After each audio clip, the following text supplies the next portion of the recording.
A região tem 3 mortes suspeitas por coronavírus. O último caso foi informado pela Prefeitura de São Sebastião. É um homem de 60 anos que foi internado ontem e morreu horas depois. Ele teve insuficiência respiratória grave, que é uma das complicações da Covid-19. De acordo com a Prefeitura, esse senhor tinha uma doença crônica. Além de São Sebastião, há também 2 mortes suspeitas em Bragança Paulista. São de 2 homens, de 60 e 75 anos. As prefeituras aguardam os resultados dos exames que podem confirmar o vírus. A região tem 12 confirmações de coronavírus. Ontem à tarde, a Prefeitura de São José dos Campos divulgou que mais 2 pacientes estão com a doença. Um homem de 44 anos que viajou para a Espanha e uma mulher de 36 que teve contato com outra pessoa doente. Ao todo, a cidade tem 7 casos confirmados. São Sebastião e Atibaia também confirmaram novos casos. E Taubaté continua com 1 caso. Temos casos confirmados aí, já espalhados pela nossa região. No caso de casos suspeitos, já muda a configuração, né, Ari? Exatamente. São 611 casos suspeitos, 100 a mais do que nós mostramos aqui ontem. As cidades com maior número de casos suspeitos continua nessa lista mesmo. Taubaté com 136 casos suspeitos. Na sequência vem São José dos Campos com 124 casos. Depois Pindamonhangaba, Ubatuba e Atibaia com 34 casos suspeitos. Os casos de coronavírus na região, outra doença preocupa bastante, que é a dengue. A Prefeitura de Taubaté investiga a morte de um metalúrgico da cidade. A suspeita é que ele tenha sido vítima da dengue. Depois de ficar 3 dias internado no Hospital Regional, Alain Weber Rosa, de 32 anos, não resistiu e morreu ontem. A família do metalúrgico contou que ele começou a passar mal na última quarta-feira, dia 18, quando procurou atendimento. Ele foi diagnosticado com dengue, mas liberado para ir para casa. O metalúrgico voltou ao hospital outras 2 vezes, até que foi internado no sábado. A Prefeitura investiga a causa da morte.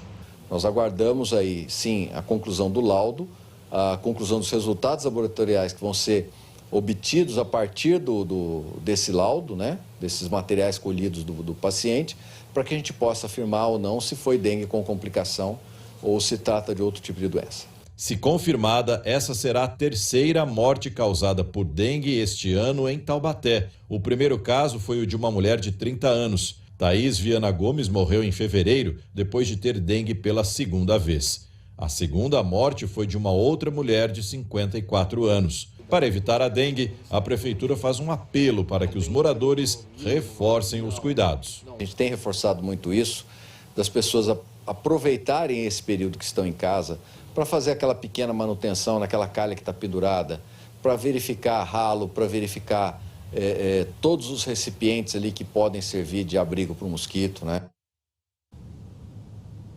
É isso aí, então a gente ressalta essa informação. Aproveite que você está na sua casa para vasculhar todos os possíveis lugares onde o mosquito Aedes aegypti pode se esconder e picar as pessoas. Seja vaso sanitário, calha, os ralos também, vasos com plantas. A situação da dengue na região preocupa, né, Rogério? Bastante, né? E a pessoa que às vezes argumentava, eu estou sem tempo, eu quase não paro em casa, não consigo olhar o meu quintal e tudo mais, aproveita agora que está todo mundo em casa para também dar essa geral. Não dá para relaxar também com a dengue, é claro, está todo numa situação extremamente difícil.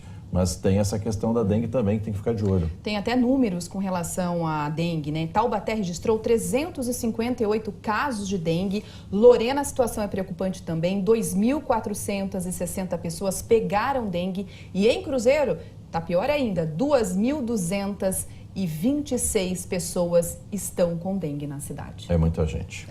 A campanha de vacinação contra a gripe começou ontem e as doses já acabaram na maioria das cidades. Vamos dar uma olhada aqui?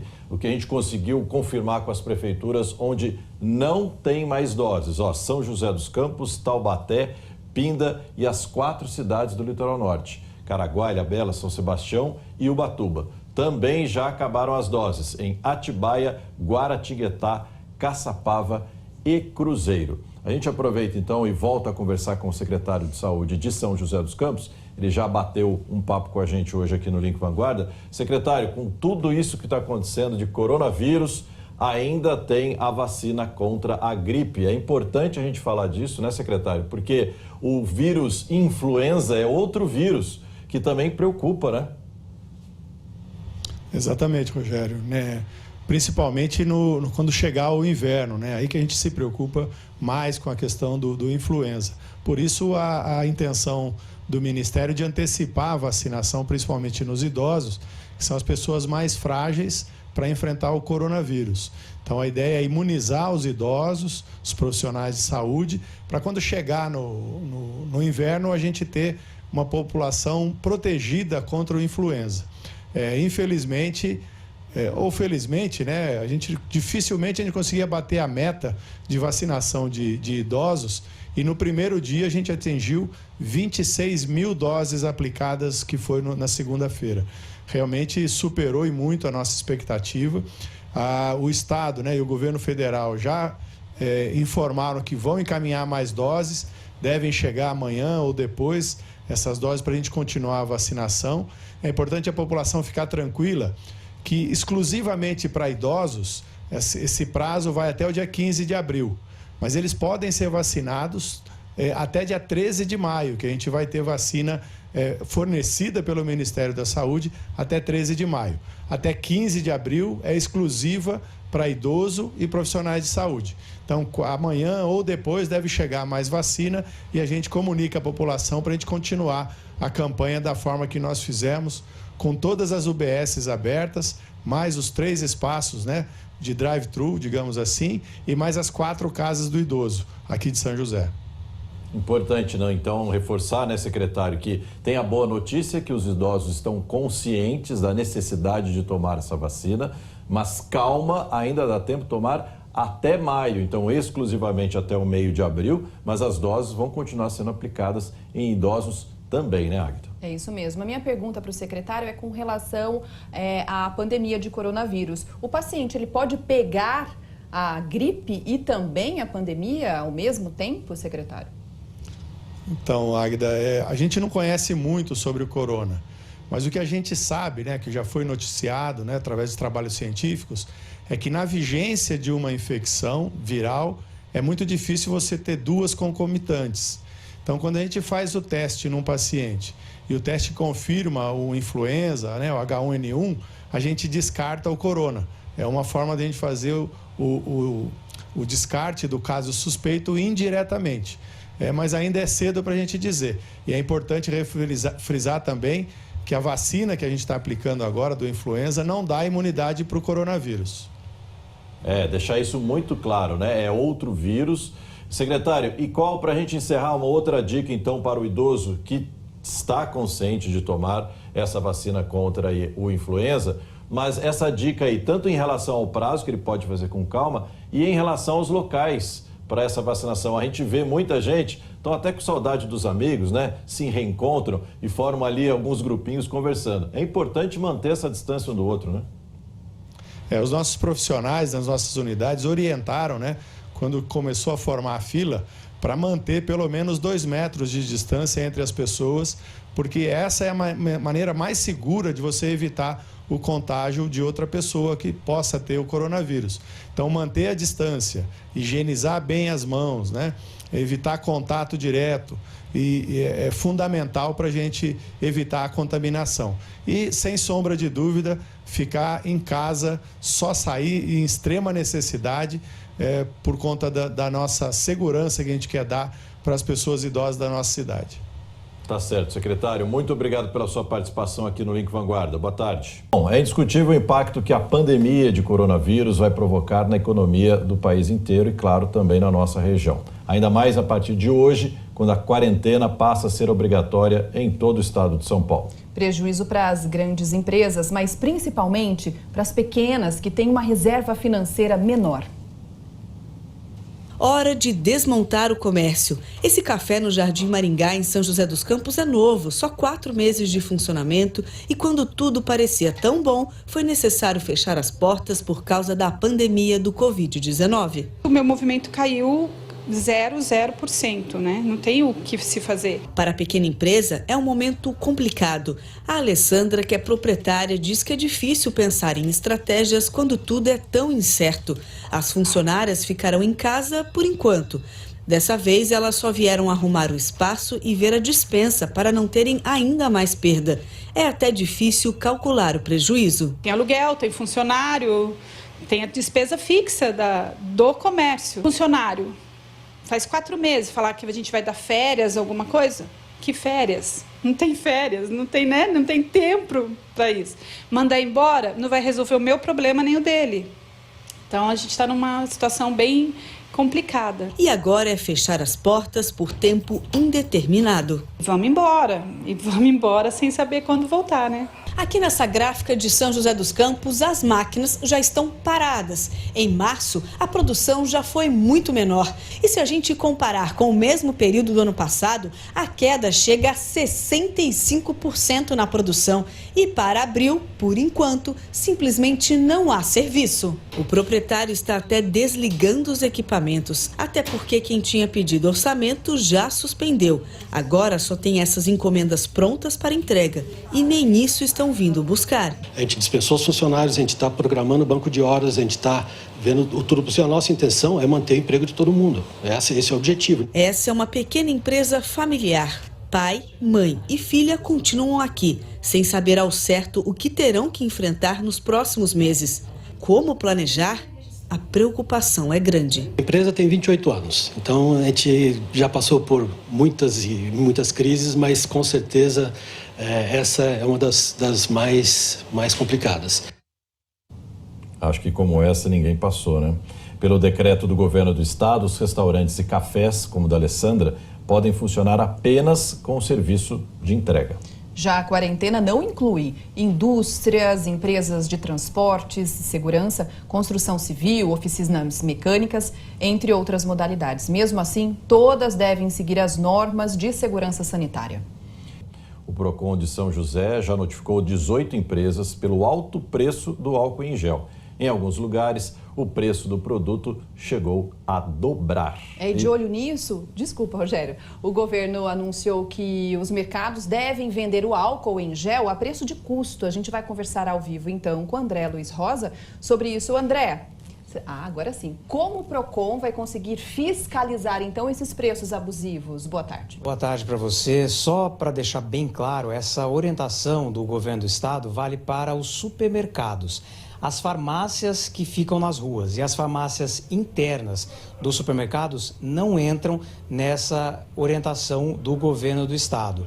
Então, repetindo, essa orientação é para o álcool em gel vendido nos supermercados. Vocês comentaram que foram 18 autuações hoje, né, Jaqueline? Boa tarde para você. Como é que chegaram essas reclamações para vocês até agora? Boa tarde. Essas 18 notificações foram feitas pela campanha preventiva que o Procon já estava fazendo desde o dia 4 de março. Então, pela experiência, nós sabíamos que haveria, sim, excesso e abuso nos preços. Então, preventivamente, nós fizemos essas notificações em farmácias, papelarias, lojas de EPIs, para que elas nos forneçam os valores praticados nos últimos 2 meses. Verificando que houve um aumento injustificado, nós autuamos essas empresas sim. Paralelo a isso, a própria população começou a denunciar e a reclamar sobre os abusos cometidos. E aí nós fazemos a mesma coisa, nós vamos até o local em algumas situações, em outras nós fazemos a notificação para verificar se existe esse crime contra o consumidor. Mas é muito importante salientar que isso também se estende a produtos de higiene doméstica, que é o que nós estamos tendo reclamações agora via 156. Agora, com relação à denúncia, né? Como que ela pode ser feita? Tem a necessidade de vir até aqui ao Procon? Dá para fazer isso de maneira digital, por exemplo? Olha, a partir do dia 23, essa é uma das notícias de primeira mão que a gente passa para vocês também. A partir do dia 23, ontem, o PROCON passou a ter o PROCON Digital. O que é o PROCON Digital? Antes você tinha que ou telefonar ou vir até o PROCON para fazer a sua reclamação. Hoje você não precisa mais fazer isso. Basta entrar no site da Prefeitura, PROCON Digital, que você já vai entrar no link onde você vai conseguir fazer a reclamação melhor do que aqui, porque aqui a gente anexa só fotos. Lá você vai conseguir anexar vídeos. Então é uma ferramenta fantástica que vai fazer com que você tenha a sua reclamação tratada de maneira mais rápida, sem precisar ter despesa com locomoção e, principalmente, resguardando a sua integridade física, a sua segurança e a sua saúde. Jaqueline, obrigado pela sua entrevista. Então, é aquela coisa, o consumidor também vira fiscal nesse momento tão importante e evitar esse tipo de abuso, né? Rogério, Águeda, com vocês. É isso mesmo, e agora com um canal muito mais prático para que a denúncia possa ser feita. Obrigada pelas informações, André. Lembrando, mais uma vez, o desespero pelo álcool em gel. O álcool em gel é para uma necessidade se você estiver fora de casa. Como a maioria das pessoas está em casa, você tem água e sabão para lavar a mão. Litoral agora, em Ubatuba, o acesso às praias está proibido. O João Mota está na Praia Grande. Vamos saber como é que está o movimento, né, João? Geralmente a gente pergunta sobre praia lotada, hoje a praia está vazia? Rogério, boa tarde para você e para todo mundo que está acompanhando o Link Vanguarda. Pois é, esse decreto ele foi editado hoje, então a partir de hoje as praias de Ubatuba, todas as praias da cidade estão fechadas para o público. Quem está aqui do meu lado é o prefeito da cidade para dar mais informações para a gente. Prefeito, boa tarde para o senhor. Boa tarde. Antes só com orientação, então não estava funcionando, por isso que foi determinado isso? Isso, fizemos aí um trabalho de carro de som, orientando, mas infelizmente algumas pessoas ainda frequentando. Hoje, inclusive, tinha pessoa na praia. Então nós editamos o decreto, está suspenso realmente a entrada na praia. A Guarda Municipal vai estar monitorando isso junto com a Defesa Civil e também a parte de fiscalização da Companhia de Turismo. Como é que vai funcionar essa fiscalização? Vai ter barreiro nas entradas das praias, por exemplo, ou vai ser uma ronda que vai ser feita? Vai ser uma ronda, mas nas principais praias, como a Praia Grande, a Maranduba, também Perequiaçu, entre outras mais frequentadas, nós teremos um efetivo que estará constantemente fiscalizando de perto, como eu disse, a Guarda Municipal, a Companhia de Turismo e também a Defesa Civil. Mas essa medida vale para todas as praias da cidade? Para todas as praias de Ubatuba, nós pedimos que nem venham, né? Não é momento de férias, como a gente tem dito, e se vier, infelizmente, nós vamos ter que tomar algumas medidas mais severas, justamente para preservar as vidas. E tem efetivo para tudo isso, prefeito? Acredito que nós estamos com o efetivo preparado para tudo isso, com uma logística, como eu falei, a própria Companhia de Turismo, que tem a parte de fiscalização, que está suspensa também, as cobranças, Zona Azul, tem um grande efetivo que vai também dar um apoio, tanto para a Defesa Civil como a Guarda Municipal. E assim... Desculpa, pode falar. Além, o Ministério Público também já fez contato com as polícias. Hoje estamos aqui com o Salvamar, que também tem feito o papel para que possa ser cumprido esse decreto editado pela Prefeitura de Ubatuba. Essa medida vale por quanto tempo? É por tempo indeterminado. Nós precisamos, sem dúvida nenhuma, intensificar o trabalho justamente nesse período de 15, 30 dias, para que não haja essa proliferação, que é o pico, né? É o pico mais alto, talvez, de proliferação do vírus. E nós vamos trabalhar intensamente nesse período. Tá certo, prefeito. Obrigado pelas suas informações. Pessoal, só reforçando, Ubatuba tem 34 casos suspeitos do novo coronavírus e nenhum confirmado até o momento. Volto com vocês aí no estúdio. Valeu, João. Obrigado aí pelas informações. As coisas estão indo tudo muito rápido, né? A gente mostrou semana passada em Ubatuba mesmo, praias não cheias, mas com bastante gente, as pessoas até se irritando um pouco, a nossa equipe de reportagem, que chegava tentando perguntar por que você está aqui e tal. Então, a consciência teve que vir, infelizmente, forçada, né, por proibição. E conforme foram confirmando casos na nossa região, as pessoas começam a ficar mais em alerta e acreditando de todas as dicas que a gente dá aqui no Link Vanguarda. A partir de hoje, um decreto da Prefeitura de São José dos Campos limita a quantidade de pessoas que podem ficar dentro dos supermercados ao mesmo tempo. Tudo para evitar aglomerações. E os supermercados estão se adaptando a essa nova realidade. Do lado de fora desse supermercado, todos os carrinhos estão sendo higienizados constantemente. Tem um funcionário só para isso. Na entrada ainda tem um kit limpeza disponível para todos, com álcool líquido e em gel, e luvas também. Eu me senti até segura para vir fazer as compras, porque eu percebi que eles tiveram todo o cuidado, né? Tô tranquila, tô em casa e me cuidando, tomando todos os cuidados e evitando contato com a maior parte das pessoas, né? Em São José, de acordo com um decreto publicado ontem, agora é preciso manter uma distância de 2 metros das pessoas dentro dos supermercados. Aqui nas filas tem até uma faixa no chão para reforçar a distância segura. Agora há também uma restrição do número de clientes dentro do supermercado. A conta é a seguinte: a cada 15 metros quadrados, uma pessoa. Nesse supermercado que nós estamos, aqui na zona sul de São José dos Campos, por exemplo, a capacidade máxima agora é de 100 pessoas por vez. Hoje de manhã não foi preciso restringir a entrada de ninguém. O movimento estava bem tranquilo. A gente não está tendo problema de pessoas que não aceitam, que estão sendo colocadas, de forma alguma, muito pelo contrário. O pessoal está comprando menos também, a compra está sendo mais as compras de reposição, então o fluxo está andando bem mais rapidamente. A Luciana veio ao mercado principalmente para comprar no hortifruti. Sair é somente para o supermercado e isso tem o quê? Desde quinta-feira que a gente não sai, né? Então a gente escolhe uma pessoa só, quando sai, faz padaria, faz tudo que tem que ser feito. E volta para casa. E volta para casa tomando todos os cuidados. Chinelo nem entra para casa, já vai direto para o tanque para ser lavado. Se a gente tomar todas as precauções, né, não há necessidade de entrar em pânico. Nesse outro supermercado, para controlar a entrada de pessoas, está liberado somente um acesso. Aqui também tem álcool em gel para fazer a higienização antes de começar as compras. Dentro tem reforço na limpeza e um aviso sonoro. Vamos colaborar, vamos unir nossas forças para juntos combatermos o coronavírus. A gente tem o mesmo cuidado, tanto com os clientes quanto os nossos funcionários. Nesse período que é bastante complicado, a gente nunca passou, é uma experiência difícil e nova para todo mundo, mas a gente vem da melhor maneira possível, seguindo todas as regras para que a gente consiga aí passar por essa fase. E por aqui os clientes também estão conscientes de que esses cuidados e essas regras são necessárias nesse momento em que todos estão tentando combater o novo coronavírus. Eu acho que este momento é o momento de cada um colocar a mão na sua consciência e poder pensar no próximo. Se eu fizer a minha parte, eu posso contribuir para que o outro fique bem. Nos últimos dias, muita gente tem tido dúvidas relacionadas a questões financeiras e trabalhistas. Pagar ou não mensalidades e taxas.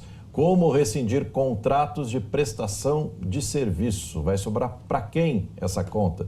Sobre isso, a gente fala com o Pedro Melo, que está com uma advogada. Pedro, boa tarde para você. Surgiram muitas dúvidas, né? O pessoal mandou bastante. Olá, muito boa tarde. Muitas dúvidas, né? E são direitos que os trabalhadores têm, mas que agora ficam querendo entender, porque o clima é de total incerteza. A gente não sabe quanto tempo vai durar esse período de quarentena, de isolamento. Eu vou conversar com a Natasha, ela é professora e também advogada especialista em direito trabalhista. Natasha, começando por uma dúvida que muitas pessoas têm, inclusive em clínicas e até mesmo hospitais, para o uso da máscara, ou seja, a orientação para não usar, porque provavelmente vai espantar o atendimento ali. Que orientação você dá nesse sentido? Bom, boa tarde, Pedro, boa tarde a todos. O uso da máscara ele é obrigatório. A empresa ela tem que disponibilizar esse equipamento de proteção individual para o funcionário. Então, seja a máscara, a luva, álcool gel, é obrigação da empresa disponibilizar esse equipamento de proteção individual, né? Se esse funcionário se sentir ameaçado de alguma forma, a empresa diz, olha, não é para utilizar. Em clínicas médicas a gente tem ouvido bastante isso.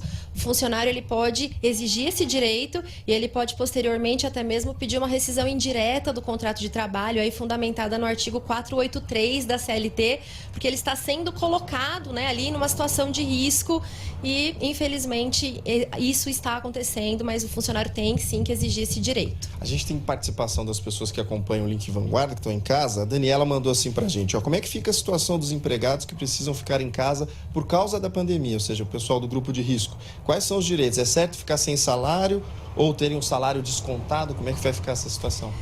Então, Pedro, o mais adequado nesse caso é que a empresa adote medidas para que esse funcionário possa trabalhar em casa. Nós temos aí, por exemplo, o teletrabalho, trabalho home office. Então, o funcionário ele vai trabalhar em casa normalmente, ou então a possibilidade de compensação de jornada, banco de horas. Hoje o banco de horas para uma compensação em 6 meses, ele não depende de autorização do sindicato. Se for um banco de horas para compensação num período superior a 6 meses, aí sim depende da participação do sindicato. Agora, se não tiver jeito do funcionário trabalhar, ele opera a máquina, alguma coisa nesse sentido, a melhor saída agora é realmente a negociação com o empregador, negociar para que esse salário aí seja mantido, ou então pelo menos um percentual desse salário. Mudar um pouquinho de área agora, por exemplo, relação de aluguel junto ao inquilino. Paga normalmente ou ele pode fazer alguma negociação, deixa de pagar? Aluguel é uma questão complicada, né? A gente tem visto aí que na questão do comércio, muitos aluguéis têm sido suspensos, aluguel de shopping, de comércios. Agora, aluguel residencial, de novo, eu acho que tem que ser... O bom senso é que tem que preservar. Na verdade, você não quer perder a casa, né? E o locador também não quer perder um bom inquilino. Então, se você vem pagando o aluguel corretamente, converse com o proprietário, ele já sabe a situação, tá todo mundo no mesmo barco, tá todo mundo na mesma, né? Na mesma situação. Então, eu acho que isso tem que ser negociado. A palavra de ordem, a palavra do momento é bom senso, solidariedade e negociação. Olha, a Ruth Margarete perguntou assim, e os boletos da escola particular? Tem que pagar ou vou esperar as aulas retornar? É mais ou menos a mesma situação, né, Pedro? Se o serviço não está sendo prestado, consequentemente o cliente não tem obrigação, não tem o dever de pagar por esse serviço. Porém, a gente tem visto pessoas conversando, negociando, para que de alguma forma, posteriormente, a escola renegocie, parcele a dívida. De novo, né? O bom senso que tem que ser preservado aí nesse momento. Uma dúvida aqui interessante da Valderice, a loja que eu tenho uma dívida está fechada. Eu não tenho aplicativo para fazer o pagamento pelo aplicativo do banco. Pode cobrar juros? Como que eu faço para pagar? Valdelice? Isso. Então, Val, a questão é a seguinte, a loja ela tem que te fornecer o local, fornecer um meio de pagar o boleto, né? Então, seja por um aplicativo da própria loja, ou então, se você realmente não tiver como pagar, não tem aplicativo, não consigo pagar, você vai ter que aguardar e posteriormente vai ter que renegociar a questão dos juros, né? Na base da conversa, mas ela precisa te dar um meio de fazer esse pagamento. Talvez seria interessante você notificar a loja, enviar aí uma notificação por e-mail, de alguma forma deixar claro que você quer fazer o pagamento, que você tem interesse em pagar, porém não está conseguindo em razão desse problema todo. Tá certo. Olha, muito obrigado pelos seus esclarecimentos. Espero ter ajudado muita gente em casa. A gente volta aí para o estúdio com vocês. Valeu, Pedro. Obrigado. É claro que esse assunto, essas questões, vão surgir outras. A gente promete voltar nesse assunto. Com certeza a gente vai voltar nisso. Mas essa última dica também é muito importante. Ainda mais em dificuldade para você querer pagar, é documentar. Olha, empresa, estou tentando pagar, né? São provas para que depois você tenha respaldo, né, de alguma forma, para tentar renegociar. Com essa parada nas escolas, muitas crianças, adolescentes e famílias inteiras estão em casa, dentro de condomínios. E para evitar aglomerações, algumas regras de convivência foram alteradas. A quadra de esportes é novinha e aqui seria um parquinho, mas a pandemia de coronavírus paralisou até a obra nesse condomínio em Taubaté. Agora deu uma complicada por conta de os prestadores de serviço que estão ali trabalhando pra gente, eles já têm uma idade avançada, estão no grupo de risco e a gente não sabe se a gente vai conseguir que eles voltem de imediato para finalizar a obra.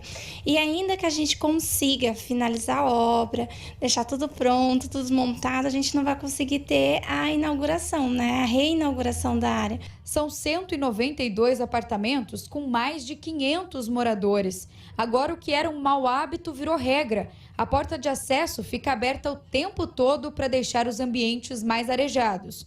A pia da portaria está à disposição de todo mundo que quer higienizar as mãos. Portaria é o ponto de chegada, então a gente recebe muita encomenda. Então quem chega ali da rua para fazer encomenda, para fazer a entrega dessa encomenda, tem a disponibilidade da pia para estar limpando a mão. Na lixeira a gente tem o álcool em gel para o morador estar fazendo a higienização das mãos. Aqui nesse outro condomínio em Taubaté, que também tem várias áreas de lazer em comum entre os moradores, algumas medidas também foram adotadas. Uma delas, por exemplo, foi na academia. Além do álcool em gel que foi instalado aqui para higienização lavação das mãos, tem também esse álcool que fica à disposição para a higienização dos aparelhos. E mesmo com esses cuidados, as atividades estão suspensas por 30 dias. O mesmo aconteceu com a quadra de tênis, o campo de futebol e a piscina. Com esse calor, seria bom o mergulho, mas a diversão vai ter que esperar. Eu acho que é certo, porque normalmente aqui tá cheio de pessoas e é bom eles prevenirem, né? Porque como aqui alguém pode estar com um resfriado, então quando as pessoas entram na piscina pode pegar também. Oi de longe. É complicado, mas tem que ser de longe.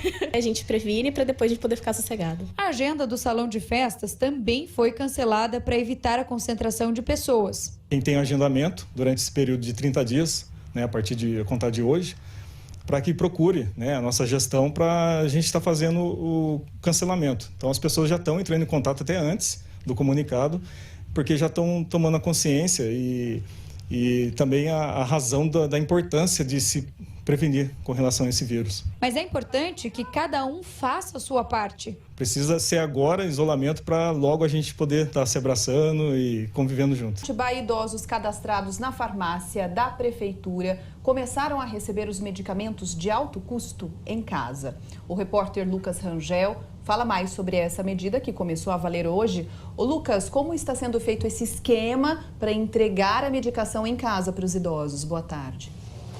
Tudo bem, Águida? Boa tarde para você, para o Rogério. Um abraço para quem está ligado no Link Vanguarda. Então, a prefeitura, o pessoal aqui da farmácia municipal, eles estão seguindo uma lista de pessoas que já estão cadastradas aqui na relação das farmácias. Então, por exemplo, são cerca de 5 mil pessoas. Desse número, cerca de 2 mil pessoas são idosos. E esse é o público que eles estão focados para entregar os medicamentos na casa. Então, como é que está sendo feito? Eles estão pegando essa lista, entrando em contato e agendando um dia para entregar esse medicamento. O que está acontecendo? Tem muita gente que se mudou de casa, que mudou de telefone, está com os dados desatualizados. E aí o pessoal não consegue entrar em contato. Então, primeiro recado, pedir para quem se mudou de casa ou fez alguma alteração de dados cadastrais, entrar em contato aqui na farmácia e atualizar os seus dados. Porque aí o pessoal vai entrar em contato para agendar o dia da entrega. O pessoal está se identificando, o pessoal da Secretaria da Saúde, e está chegando com carro adesivado, com avental, tudo certinho para poder entregar esses medicamentos para esses idosos, para que eles não precisem vir até a farmácia municipal, nas 10 farmácias que existem espalhadas aqui pela cidade. Quem não consegue esperar, se não der para esperar, acabou o remédio, pode vir aqui no posto, mas tem que pedir para alguém vir, né? Para o idoso não vir. Vem um filho, neto, alguém que não esteja no grupo de risco para vir buscar. Só remédios de alto custo. Importante lembrar, tudo isso que eu estou falando aqui é para medicamentos de alto custo. Então o pessoal vem, pede para alguém, vem e retira esse medicamento. Mas os idosos não devem vir. Hoje a gente está aqui desde manhã, né? Vimos vários idosos. Então o pessoal da Secretaria de Saúde está orientando esses idosos a não virem. Então fica essa dica. Então o pessoal, para entrar em contato aqui, são 2 telefones. 4414-6522 e 4414-6527. Entre em contato, atualize os seus dados e aí o pessoal da farmácia municipal vai agendar um dia para fazer a entrega desses medicamentos de alto custo, viu? Rogério e Águida, volto com vocês. Tem que refazer o cadastro para poder ter acesso a esse serviço. Obrigada pelas informações, Lucas. A gente também tem outras informações sobre São José dos Campos. Na cidade, a Secretaria de Saúde informou que o agendamento para a retirada desses remédios de alto custo está mantido pelo telefone 156 e a retirada também continua na farmácia central. As receitas que estão vencendo serão renovadas por 3 meses.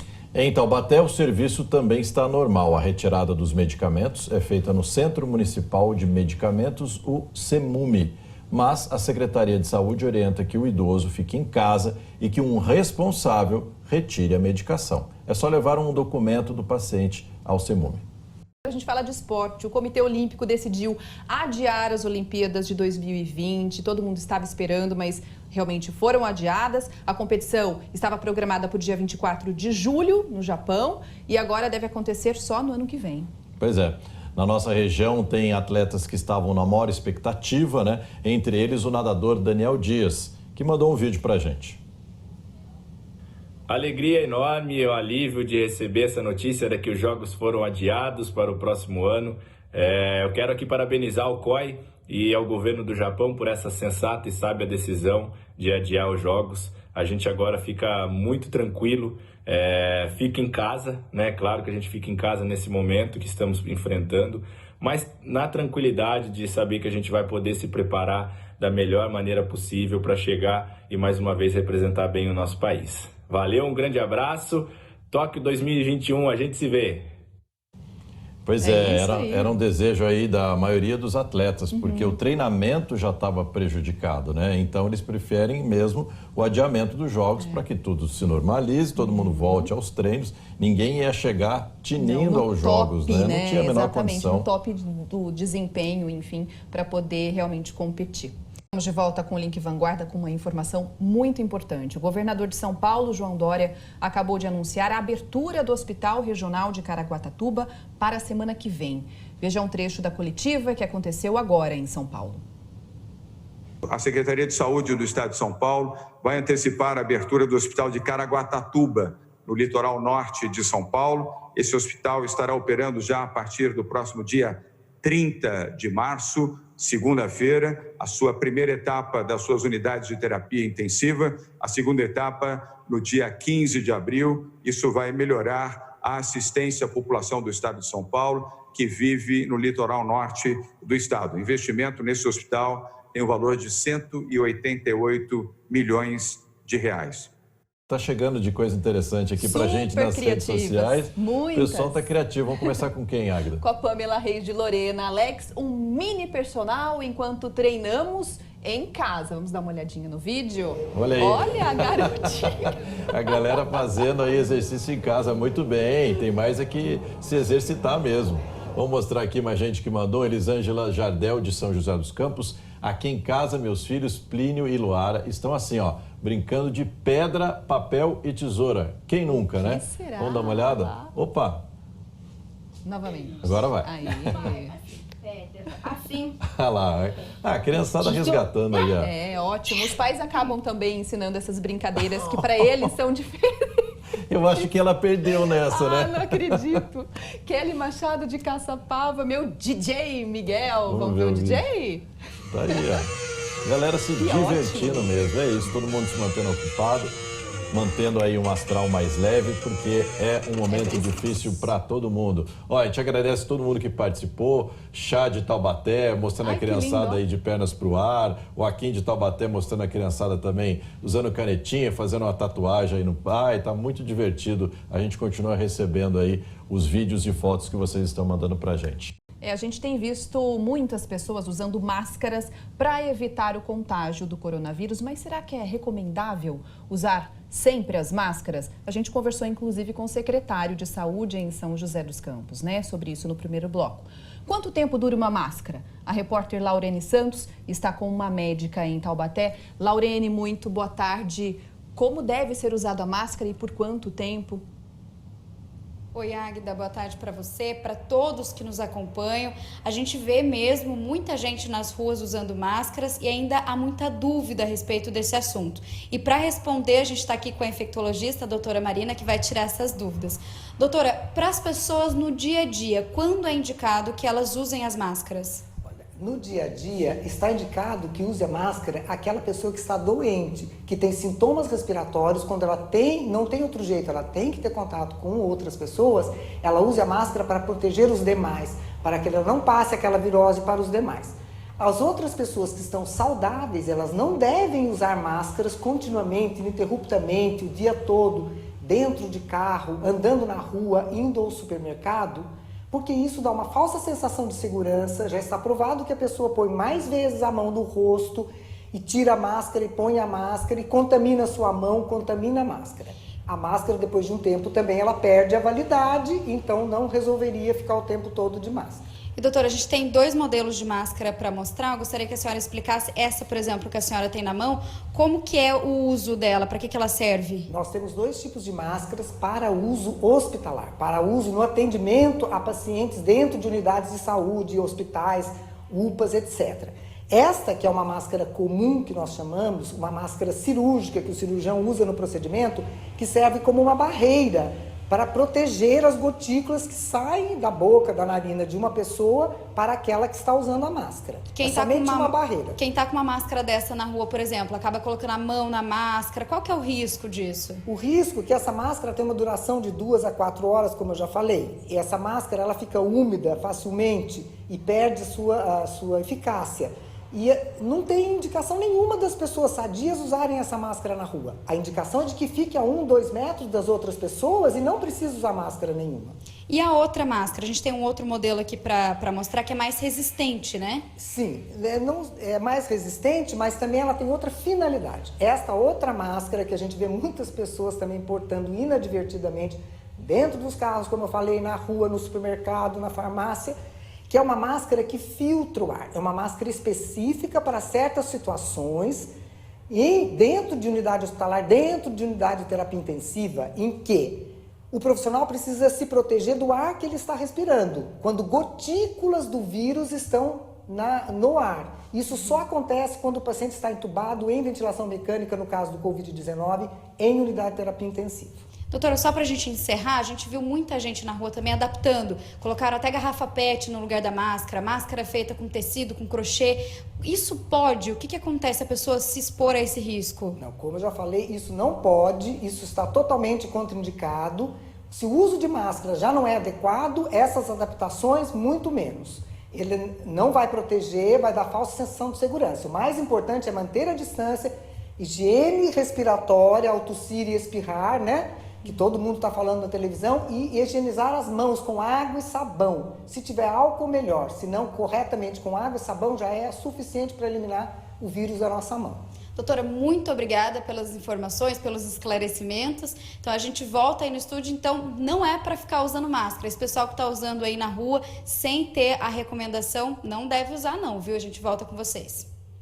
Muito menos fazê-las, né, de forma artesanal para ter algum tipo de proteção, e realmente não existe proteção com essas máscaras feitas. Obrigada pelas informações, Laurene. Que aula, hein? Muito, a infectologista Marina Moreira. Do uso correto da máscara, fora o que a gente já tinha comentado naquela hora, da questão de a compra dessas máscaras em excesso pode prejudicar a pessoa que realmente precisa, principalmente profissionais da saúde.